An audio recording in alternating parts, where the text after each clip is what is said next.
ಸಂಬಂಧಪಟ್ಟ ಹಾಗೆ ಮಗದೊಂದು ಬ್ರೇಕಿಂಗ್ ನ್ಯೂಸ್ ಬನ್ನಿ ನೋಡೋಣ. ಬಹಳ ಆಸಕ್ತಿ ಭರಿತ ಬ್ರೇಕಿಂಗ್ ನ್ಯೂಸ್ ಇದು. ಯಾಕೆ ಬಿಜೆಪಿಗರು ಸದನ ಸಮಿತಿ ಬಗ್ಗೆ ಆಗಲಿ ನ್ಯಾಯಾಂಗ ತನಿಖೆ ಆಗಲಿ ಒತ್ತಾಯಿಸ್ತಾ ಇದ್ದಾರೆ ಅನ್ನೋದಾದರೆ, ಒಂದು ಕಡೆ ಅರೆಸ್ಟ್ ಮಾಡೋಕ್ಕಾಗಲ್ಲ.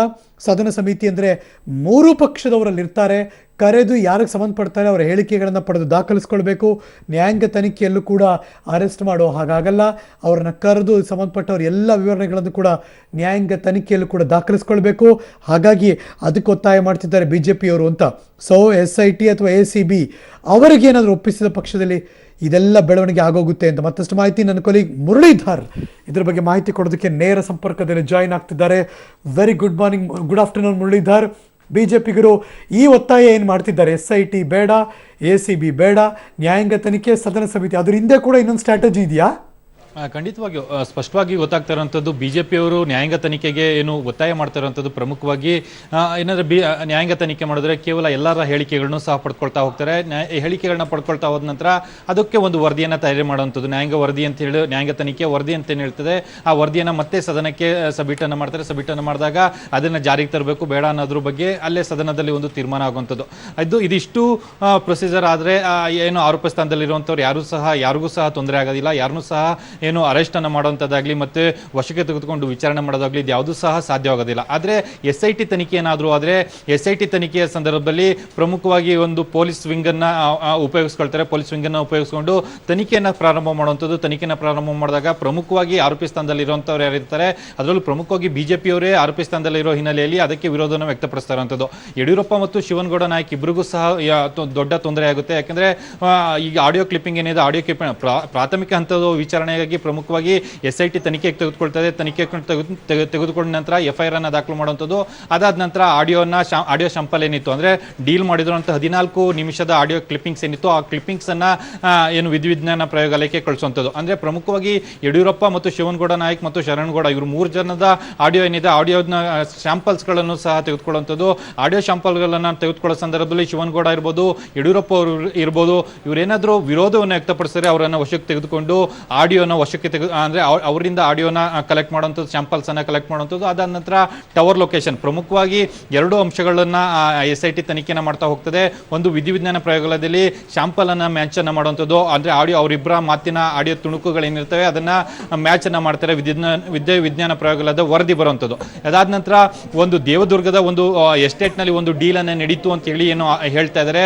ಆ ದೇವದುರ್ಗದ ಲೊಕೇಶನ್, ಎಸ್ಟೇಟ್ನ ಲೊಕೇಶನ್ ಇತ್ತು, ಆ ಲೊಕೇಶನ್ನಲ್ಲಿ ಯಡಿಯೂರಪ್ಪ ಅವರ ನಂಬರ್ ಇರ್ಬೋದು, ಶಿವನಗೌಡ ನಾಯಕ್ ಅವರ ನಂಬರ್ ಇರ್ಬೋದು, ಶರಣಗೌಡ ಅವರ ನಂಬರ್ ಇರ್ಬೋದು, ಇವು 3 ಸಹ ಅಲ್ಲಿ ಇತ್ತ ಅನ್ನೋದ್ರ ಬಗ್ಗೆ ತಾಳೆ ಹಾಕುವಂಥದ್ದು. ಅದಾದ ನಂತರ ಹೆಲಿಕಾಪ್ಟರ್ನಲ್ಲಿ ಬೆಂಗಳೂರಿನಿಂದ ಅಲ್ಲಿಗೆ ಟ್ರಾವೆಲನ್ನು, ರಾಯಚೂರಿಗೆ ಟ್ರಾವೆಲನ್ನು ಯಡಿಯೂರಪ್ಪನವ್ರು ಮಾಡಿದ್ರು. ಶಿವನಗೌಡ ಅವರೇ ಅದಕ್ಕೆ ಅವರನ್ನು ಇನ್ವೈಟ್ ಮಾಡಿದ್ರು ಅನ್ನೋದ್ರ ಬಗ್ಗೆನೂ ಸಹ ಗೊತ್ತಿರುವಂಥದ್ದು. ಇನ್ನೊಂದು ಪ್ರಮುಖವಾಗಿ 5 ಕಿಲೋಮೀಟರ್ ಹೆಲಿಕಾಪ್ಟರ್ನಿಂದ ಇಳಿದು 5 ಕಿಲೋಮೀಟರ್ ದೂರ ಏನು ಕಾರ್ನಲ್ಲಿ ಸಂಚಾರ ಮಾಡಿದ್ರು ಅಂತಲೂ ಸಹ ಆರೋಪಗಳು ಕೇಳಿ ಬಂದಿರುವಂಥದ್ದು. ಇದನ್ನೆಲ್ಲ ಸಹ SIT ಕ್ರೋಢೀಕರಿಸ್ತಾ ಹೋಗುತ್ತೆ. ಕ್ರೋಢೀಕರಿಸ್ತಾ ಹೋದ ಸಂದರ್ಭದಲ್ಲಿ FIR ಆದರೆ ಅವರನ್ನು ಬಂಧಿಸುವಂಥ ಸಾಧ್ಯತೆಗಳು ಹೆಚ್ಚಾಗಿರ್ತವೆ. ಯಾಕೆಂದರೆ ಇದೊಂದು ಭ್ರಷ್ಟಾಚಾರ ಪ್ರಕರಣ ಆಗಿರುವ ಹಿನ್ನೆಲೆಯಲ್ಲಿ ಮುರಳಿ ವಾಪಸ್ ಬರ್ತೀನಿ ನಾನು. ಈ ಕ್ಷಣ ಬರ್ತಿರೋ ಬ್ರೇಕಿಂಗ್ ನ್ಯೂಸ್, SIT ಮುಖ್ಯಸ್ಥರಾಗಿ ಇಬ್ಬರ ಹೆಸರು ಈಗ ಪರಿಶೀಲನೆ ನಡೀತಾ ಇದೆ. ಒಬ್ಬರು ADGP ಪ್ರತಾಪ್ ರೆಡ್ಡಿ, ಮಗದೊಬ್ಬರು ಕಮಲ್ ಪಂತ್. ಒಬ್ಬರಿಗೆ SITಯ ಮುಖ್ಯಸ್ಥರ ಹೊಣೆ ಸಿಗುತ್ತೆ. ಲೆಟ್ಸ್ ವೇಟ್ ಅಂಡ್ ಸಿ ಯಾರ ಹೆಸರು ಫೈನಲೈಸ್ ಆಗುತ್ತೆ ಅಂತ. ADGP ಪ್ರತಾಪ್ ರೆಡ್ಡಿ, ಮಗದೊಬ್ಬರು ಕಮಲ್ ಪಂತ್. ನನ್ನ ಕೊಲೀಗ್ ಮುರಳೀಧರ್ ನೇರ ಸಂಪರ್ಕದಲ್ಲಿದ್ದಾರೆ. ಮುರಳಿ, ಒಂದು ಕಡೆ ಭಾರತೀಯ ಜನತಾ ಪಕ್ಷದವರು ನಿಷ್ಪಕ್ಷಪಾತ ತನಿಖೆ ಆಗಬೇಕು ಅಂತಾರೆ, ಇನ್ನೊಂದು ಕಡೆ SIT ಬೇಡ, ACB ಬೇಡ, ಸದನ ಸಮಿತಿ ಆಗಲಿ ನ್ಯಾಯಾಂಗ ತನಿಖೆ ಆಗಲಿ ಅಂತಾರೆ. ಅಂದರೆ ಯಾರಿಗೂ ಇಲ್ಲಿ ಸತ್ಯ ಹೊರಗೆ ಬರಬೇಕು ಅನ್ನೋದು ಇಲ್ವಾ, ಅಥವಾ ಬೈಯಿಂಗ್ ಟೈಮಲ್ಲಿ ಮುಂದಕ್ಕೆ ಹಾಕಬೇಕು ಅಂತಿದ್ದಾರ ಲೆಕ್ಕಾಚಾರದಲ್ಲಿ? ಖಂಡಿತವಾಗಿ ಸ್ಪಷ್ಟವಾಗಿ ಗೊತ್ತಾಗ್ತಾನಂತೂ ಬಿಜೆಪಿಯರ ಇವತ್ತಿನ ಹೋರಾಟ ಏನದು, ಬೆಳಗ್ಗೆಯಿಂದನೂ ಸಹ ಸಮಗ್ರ ತನಿಖೆ ಆಗಬೇಕು, ನಿಷ್ಪಕ್ಷಪಾತವಾಗಿ ತನಿಖೆ ಆಗಬೇಕು, ಇದೆಲ್ಲ ಸಂಪೂರ್ಣ ಸತ್ಯಾಸತ್ಯತೆಗಳು ಸಹ ಹೊರಗಡೆ ಬರಬೇಕು. ನಾವು ಒಂದು ಪಾರ್ಟಿಯ ಆರೋಪಿಗಳಾದರೆ ನೀವು ಮತ್ತೊಂದು ಪಾರ್ಟಿಯ ಆರೋಪಿಗಳು ಅಂತ ಸಹ ಬಿಜೆಪಿಯವರು ಹೇಳ್ತಾ ಇದ್ರು. ಬಿಜೆಪಿಯವರು ಹೇಳ್ತಾ ಇದ್ದದ್ದು ಇದು ಮಧ್ಯಾಹ್ನ 2 ಗಂಟೆ ತನಕ ಸಹ ಇದೇ ವಾದ ವಿವಾದ ಮತ್ತು ಚರ್ಚೆಗಳು ನಡೀತಾ ಇದ್ದಂಥದ್ದು. ಆದರೆ ಏನು ಅಧಿವೇಶನ ಒಂದು ಕಾಲ ಮುಂದೂಡುತ್ತಾರೆ, 1 ಗಂಟೆಗಳ ಕಾಲ ಮುಂದೂಡಿದ ಸಂದರ್ಭದಲ್ಲಿ ಬಿಜೆಪಿ ಮತ್ತೊಂದು ಸ್ಟ್ರಾಟಜಿಯನ್ನು ಮಾಡಿಕೊಳ್ಳುತ್ತೆ. ಸದನ ಸಮಿತಿ ವಿಚಾರಣೆ ಮಾಡಬೇಕು, ಇಲ್ಲ ನ್ಯಾಯಾಂಗ ತನಿಖೆಯನ್ನ ಮಾಡಬೇಕು ಅಂತ ಹೇಳಿ ಒಂದು ಸ್ಟ್ರಾಟಜಿಯನ್ನ ಮಾಡ್ಕೊಳ್ತಾ ಹೋಗುವಂಥದ್ದು.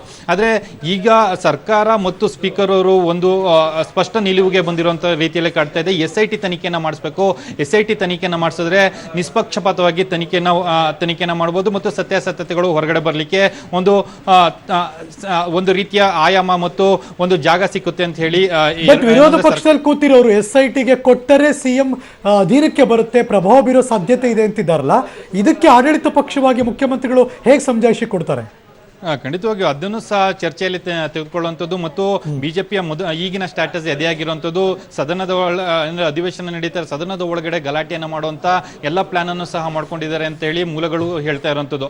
ಅಂದ್ರೆ ಇವತ್ತಿನ ಈಗಿನ ಚರ್ಚೆ ಏನಾಗ್ತವೆ ಅನ್ನೋದ್ರ ಬಗ್ಗೆನೂ ಸಹ ಕಾದು ನೋಡ್ಬೇಕನ್ನೋದು. ಪ್ರಮುಖವಾಗಿ 2 ಹೆಸರುಗಳು ಸಹ IPS ಅಧಿಕಾರಿಗಳ ಹೆಸರು ಸಹ ಕೇಳಿ ಬರ್ತಾ ಇರುವಂಥದ್ದು. ಕಮಲ್ ಪಂತ್ ಅವರ ಹೆಸರನ್ನ ಏನು ಸೂಚನೆ ಮಾಡೋ ಸಾಧ್ಯತೆಗಳು ಹೆಚ್ಚಾಗಿರುವಂಥದ್ದು. ಯಾಕಂದ್ರೆ ಲೋಕಾಯುಕ್ತ ಡೀಲ್ ಪ್ರಕರಣ ನಡೆದ ಸಂದರ್ಭದಲ್ಲಿ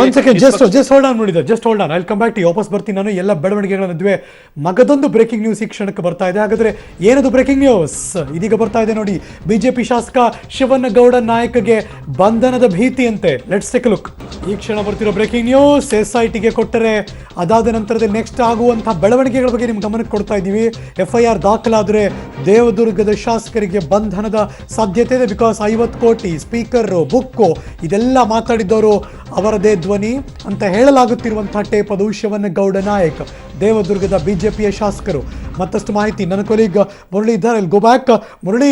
ಇದು SITಗೆ ಹೋದರೆ FIR ದಾಖಲಾದರೆ ಆಗ ಬಂಧನದ ಭೀತಿ. ಬಿಕಾಸ್ ಯಾರ್ಯಾರು ಇನ್ವಾಲ್ವ್ ಆಗಿದ್ರು, ಹೆಸರುಗಳಿತ್ತು, ಅವರೆಲ್ಲರದು ಕೂಡ ಕಂಪ್ಲೀಟ್ ಎನ್ಕ್ವೈರಿ ಆಗುತ್ತೆ ಅಂತನಾ?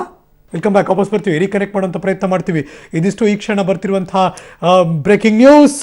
ಒಂದು ಕಡೆ SITಗೆ ಇದು ಕೇಸ್ ಕೊಟ್ಟರೆ ಅದಾದ ನಂತರದಲ್ಲಿ FIR ದಾಖಲಾಗುತ್ತೆ. ಅದಾದ ಮೇಲೆ ಆಡಿಯೋ ಕೇಸಲ್ಲಿ ಕೇಳಿ ಬಂದಿರುವಂಥ ಎಲ್ಲ ಅಂದರೆ ಅಷ್ಟು ಮಂದಿಯನ್ನು ವಿಚಾರಣೆ ಮಾಡ್ತಾರೆ ಅವರು. ಅದರಲ್ಲಿ BJP ಶಾಸಕ ದೇವದುರ್ಗದ ಶಿವನಗೌಡ ನಾಯಕ್, JDS ಶಾಸಕ ನಾಗನಗೌಡ, ಬಿಕಾಸ್ ಅವರ ಮಗ ಶರಣಗೌಡ ಕೂಡ ಅಲ್ಲಿದ್ದರು ಅಂತ. ಮಗದೊಂದು ಕಡೆ BJPಯ ರಾಜ್ಯಾಧ್ಯಕ್ಷ BS ಯಡಿಯೂರಪ್ಪನವರು ಕೂಡ ವಿಚಾರಣೆಗೆ ಬರಬೇಕು ಅಂತ ಸೂಚನೆ ಕೊಡಬಹುದು SIT ಅವರು. ವಿಶೇಷ ತನಿಖಾ ತಂಡ ಅದು. ಜೊತೆಗೆ ಆ ಧ್ವನಿ ಏನಿದೆ, ಆ ಟೇಪನ್ನು ವಿಧಿವಿಜ್ಞಾನ ಪ್ರಯೋಗಾಲಯಕ್ಕೆ ಕಳಿಸ್ಕೊಟ್ಟು ಪಕ್ಕ ಯಾರದ್ದು ಅಂತ ಗೊತ್ತಾಗೋ ಸಾಧ್ಯತೆ ಇದೆ. ಮುರಳಿ, ನನ್ನ ಧ್ವನಿ ಕೇಳಿಸ್ತಾ ಇದೆಯಾ? ಓಕೆ. ಒಂದ್ ಕಡೆ SIT ಅಂದ್ರೆ ವಿಶೇಷ ತನಿಖಾ ತಂಡ FIR ದಾಖಲು ಮಾಡಿದ್ರೆ ಆಗ ಒಬ್ಬೊಬ್ಬರಾಗಿ ಯಾರ್ಯಾರು ಆಡಿಯೋ ಟೇಪಲ್ಲಿ ಹೆಸರುಗಳಿತ್ತು ಅವರೆಲ್ಲರನ್ನು 1 by 1 ವಿಚಾರಣೆ ಮಾಡ್ತಾರೆ.